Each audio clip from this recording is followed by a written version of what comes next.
My name is Claire Cook, and this is my presentation, A Colonel, Two Mothers, and a Tiger, How Docupoetics Teaches Us.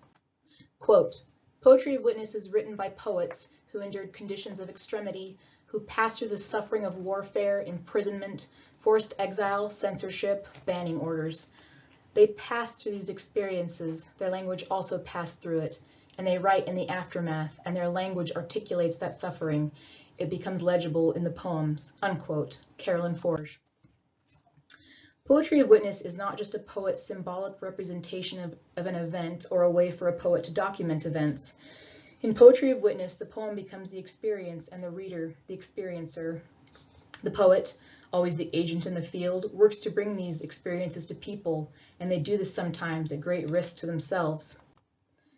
Carolyn Forché appropriately coined the term poetry of witness after having experienced wartime situations herself. Quoting Emmanuel Levinas in her book Poetry of Witness, she defines the concept, quote, a poetic work is at the same time a document, and the art that went into its making is at once a use of discourse. This voice is the saying of the witness, which is not a translation of experience into poetry, but is itself experience, unquote, Forché. Forché is both the author and speaker in the rhetorical situation of one of her most famous works, an open-form poem called The Colonel. As a journalist, she was able to meet with the dictator in El Salvador, who is known in the poem only as the Colonel.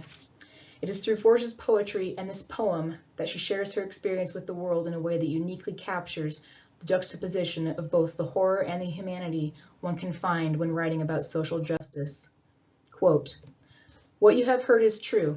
I was in his house. His wife carried a tray of coffee and sugar. His daughter filed her nails. His son went out for the night. There were the daily papers, pet dogs, a pistol on the cushion beside him, unquote, Forché. The poem begins by allowing the reader to experience what a normal evening in the life of this man is like, even though he is a fascist dictator. But he is humanized, if only for a moment. This unprecedented access, this witnessing, would be hard to achieve if it weren't in the accessible form of a poem. But like any form of witnessing in real life, poetry of witness can be uncomfortable. Quote, broken bottles were embedded in the walls around the house to scoop the kneecaps from a man's legs or cut his hands to lace. On the windows were gratings like those in liquor stores. We had dinner, rack of lamb, good wine, a gold bell was on the table for calling the maid. They brought green mangoes, salt, a type of bread. I was asked how I enjoyed the country, unquote, Forché. The style and the form of the poem seem casual, but the subject matter is not. This is a man with a family, and the speaker is being treated with courtesy, but the situation is understated as now ways of killing and torturing are being discussed. Quote, the colonel returned with a sack used to bring groceries home. He spilled many human ears on the table. They were like dried peach halves. There is no other way to say this. He took one of them in his hands, shook it in our faces, dropped it into a water glass. It came alive there. I am tired of fooling around, he said. As for the rights of anyone, tell your people they can go fuck themselves. He swept the ears to the floor with his arm, unquote, Forché. Poetry of witness can require courage not only for the author or speaker doing the witnessing, but for the reader sitting alongside. The accessibility of the poetic form, however, allows both to see and to process events that otherwise might seem unthinkable. While speaking about oppression and atrocities humans commit against one another are important conversations to have, acts of love and humanity also need to be recognized. Robin Coste Lewis's sonnet, The Mothers, is a mimetic response sonnet Coste Lewis wrote in response to Gwendolyn Brooks's sonnet, Kitchenette Building. Both poems are another form of poetry of witness, but in Coste Lewis's version, the reader is meant to witness the beauty of queer love and intimacy between two African-American mothers. Both poems bear witness to the horrendous conditions that African Americans endured living in the notorious kitchenette buildings in Chicago between the 1910s and 1960s. Housing facilities that were just small apartments divided up into even smaller rooms. They were overcrowded, unsanitary, and led to high instances of disease and childhood mortality. Brooks grew up in one of the buildings herself and wrote a confessional, free verse sonnet about two women lovers who have a clandestine meeting there. This inspired Robin Coste Lewis to publish her own mimetic response poem, The Mothers, in 2015. While Coste Lewis had no wish to criticize Brooks's work, she wished to engage it in conversation. Quote, We meet sometimes between the dry hours, between clefts in the involuntary plan, refusing to think of rent or food, how civic the slick to satisfied from man, unquote, Coste Lewis. The next lines indicate that there is more democracy between two poor African-American women than there is in the whole of America, quote, and democratic, a lucky strike each, we sponge each other off, while what's grayed in and gray slinks ashamed down the drain, unquote, Coste Lewis. This unknown gray thing, rather than cause them shame, takes the form of something slithering and nameless.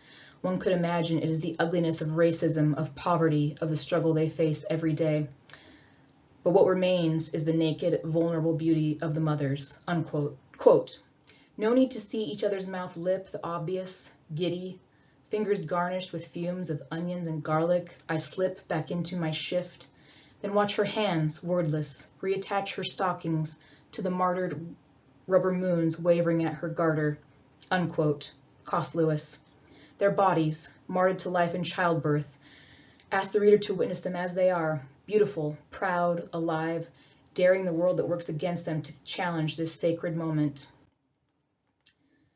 Docupoetic works like the Colonel and the Mothers bring attention to and ask difficult questions about racial oppression, inequality, and other social injustices. According to Zeller and Nurnberger, quote, a principle underlying docupoetic work is that, even when an atrocity cannot be stopped, an artist or writer can do some good by documenting that it happened, given that it is the nature of the oppressors to erase, obscure, and distort the truth, unquote. Partnerships between docupoetics and genre-bending forms of visual poetics are becoming more common. In her poetry comics book, In Between, Mita Mahato addresses issues such as personal grief and environmental disaster. For Mahato, it is not just the finished product, but the process of creation that allows her work to speak in layered emotions and meaning. In her elegiac limerick poem, Extinction Limericks, Mahato begins a conversation on habitat destruction and species extinction. She turns the tables on convention by using the limerick form, which is typically reserved for bawdy, tongue-in-cheek rhymes. The anaphora of there once was a, and the parallel structure of the poem makes it feel like there is going to be a song, as if the story of the animals is going to happen at any moment. But it is what Mahato leaves out that perhaps carries the loudest message in Extinction Limerick. Quote, there once was a tiger from Java. There once was a crow from Hawaii. There once was a western black rhino. There once was a dolphin named Baiji. What happened to the tiger from Java, the crow from Hawaii, the western black rhino, and the dolphin? The line ends abruptly, just as the existence of these beautiful creatures did. Mahato captures their essence in a visual medium of delicately cut paper, the forms of the animals, gray and ephemeral, lost in swirls of cut-out colors, each shapes representing each of the animals lost. The poem's physical form is a statement, and what it leaves out, what it does not say, is also a statement. It leaves the reader haunted, a sense of loss and expectancy hanging in the air, as though one is waiting for the missing tiger to somehow step out of the page and back into the jungle. Poetry of witness and docupoetics on their own will not end fascism, racial oppression, or environmental destruction, but through their creations, they can bring awareness to others. They also remind us that we can all have the power to create and to recognize and bear witness not only to the troubles of the world, but the beauty of it.